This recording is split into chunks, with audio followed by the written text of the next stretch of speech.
Hi friends, welcome to my channel. আমি সনাতন পাল আপনাদের সামনে আরও একটা নতুন ভিডিও নিয়ে চলে এসেছি। তা আজকের ভিডিও যে টপিক হলো সবথেকে সস্তা ফ্লাইট টিকিট আপনি কোথা থেকে কাটতে পারবেন। সবথেকে সস্তার যে ফ্লাইট টিকিট যে ওয়েবসাইট থেকে কাটতে পারবেন সেটা হলো স্কাই স্ক্যানার। তা ভিডিওর প্রথমেই আমি বলে দিলাম, মানে আমার যে ভিডিওগুলো সেগুলো এরকম কোনো হাইড কোনো কিছু নেই যে লাস্টে বলবে, এরকম কোনো কিছু নেই। ভিডিওটা সম্পূর্ণ দেখবেন, তাহলে আপনি সম্পূর্ণ ইনফরমেশনটা পেয়ে যাবেন। তা এরকম কোনো হাইড নেই যে ইন্টারেস্ট রেখে রেখে রেখে আপনাকে লাস্টে বলবো যে এই ওয়েবসাইট থেকে কাটবেন, ওই ওয়েবসাইট থেকে কাটবেন, এরকম কোনো কিছু না। যেটা জেনুইন, যাতে আপনাদের সময় নষ্ট না হয়, সেটাই আমার মূল চেষ্টা। একদম অল্প সময়ের ভিতরে আপনাদেরকে বলবো ভিডিওটা সম্পূর্ণ দেখবেন। ভিডিওটা সম্পূর্ণ দেখলে আপনারা জানতে পারবেন যে এখান থেকে কাটলে কি অসুবিধা হবে, এখান থেকে না কাটলে কি অসুবিধা, মানে কত টাকা বেশি পড়বে, কত টাকা কম পড়বে, কি সুবিধা পাবেন, কি অসুবিধা পাবেন, সবটাই কিন্তু আপনি দেখে নিতে পারবেন। তা সবটাই কিন্তু আপনাদের সামনে আলোচনা করব। তা সবার প্রথমে স্কাই স্ক্যানার থেকে আমি বেনিফিটটা বলবো। স্কাই স্ক্যানার থেকে বেনিফিটটা হলো এটাই আপনার, যে আপনি যদি স্কাই স্ক্যানার থেকে টিকিটটা কাটেন তাহলে কিন্তু আপনার মানে অন্যান্য যে ওয়েবসাইট, পপুলার যে ওয়েবসাইটগুলো আছে তার থেকে কিন্তু অনেকটাই কমে পাবেন। মানে অনেকটাই, ধরুন ডোমেস্টিক টিকিট যদি আপনি কাটেন 500 থেকে 1000 টাকা কম পাবেন, আর যদি ইন্টারন্যাশনাল কাটেন তাহলে 2000 টাকা থেকে 2500 টাকা কম বেশি আপনি অন্যান্য ওয়েবসাইট থেকে পাবেন। এটা হলো বেসিক বেনিফিট। এর পরবর্তীতে যাব ডিসঅ্যাডভান্টেজ কি হতে পারে। সব ক্ষেত্রে কিন্তু হয় না, আমি আবার বলছি সব ক্ষেত্রে কিন্তু হয় না। স্কাই স্ক্যানার থেকে যখন আপনি টিকিট কাটবেন তখন কিন্তু আপনি লাগেজটা চেক করে নেবেন।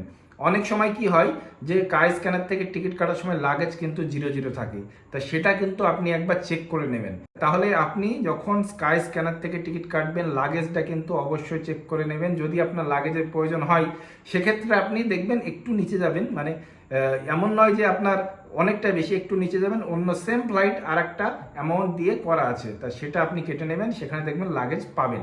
আর অন্যান্য ওয়েবসাইটে কিন্তু লাগেজ শুধুই ওটা দেওয়া হয়। তা কোনো ওয়েবসাইট খারাপ না, এমন নয় যে আমি এই ওয়েবসাইটে কোনো প্রমোশন নাই।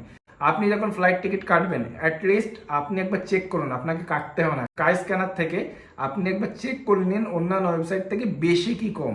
আমি আপনাদের সঠিক বলছি কি ভুল বলছি, আপনাদের টিকিট কাটতে হবে না। আপনি চাইলে এজেন্ট থেকেও কাটতে পারেন, কিংবা অন্যান্য যে পপুলার ওয়েবসাইটগুলো সেখান থেকেও কাটতে পারবেন। তা সেখানেও মানে স্কাই স্ক্যানারে কিন্তু সেই ওয়েবসাইটগুলোর নামও বাই লিস্টিং করা আছে, আপনি ওখান থেকে চেক করে নিতে পারবেন। অনেকটাই বেশি পড়ে ওইসব মানে যেগুলো পপুলার ওয়েবসাইটগুলো, আর ওখানে স্কাই স্ক্যানারে একটু কম পড়ে। একটু বলতে মোটামুটি ডোমেস্টিকের ক্ষেত্রে ওই 500 থেকে 1000, আর ইন্টারন্যাশনালের ক্ষেত্রে 1.5 থেকে 2000, মানে মোটামুটি 2000-এর উপরেই আপনি কম বেশি যে অন্যান্য ওয়েবসাইট থেকে পাবেন। কিন্তু হ্যাঁ লাগেজের বিষয়টা আপনি একবার দেখে নেবেন।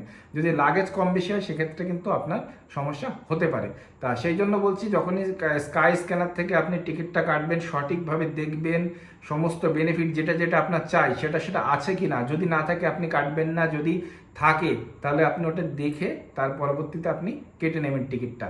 তা আজকের ভিডিও বেশি লম্বা করব না। যদি আমার ভিডিওটা ইনফরমেটিভ লেগে থাকে আপনি নিজে আগে চেক করুন, আপনি নিজে চেক করুন। যদি কম থাকে মানে অন্যান্য ওয়েবসাইট থেকে, তখনই আমার চ্যানেলটা সাবস্ক্রাইব করবেন, না হলে সাবস্ক্রাইব করার দরকার নেই। তা আশা করছি আপনি কম পাবেন, আর আশা করছি আপনাদেরকে বোঝাতে পেরেছি সব থেকে কম পয়সায় মানে ফ্লাইট টিকিট যেখান থেকে কাটতে পারেন সেটা হলো স্কাই স্ক্যানার। তা সম্পূর্ণ ভিডিওটা দেখার জন্য আপনাদেরকে অসংখ্য ধন্যবাদ। যদি আমার ভিডিও আপনাদের ভালো লেগে থাকে তাহলে চ্যানেলটাকে অবশ্যই সাবস্ক্রাইব করবেন আর ভিডিওটা লাইক করে দেবেন। তো চলুন দেখা হচ্ছে পরবর্তীতে এমন কোনো ভিডিও নিয়ে। ততক্ষণ সবাই ভালো থাকবেন, সুস্থ থাকবেন। জয় হিন্দ, জয় ভারত।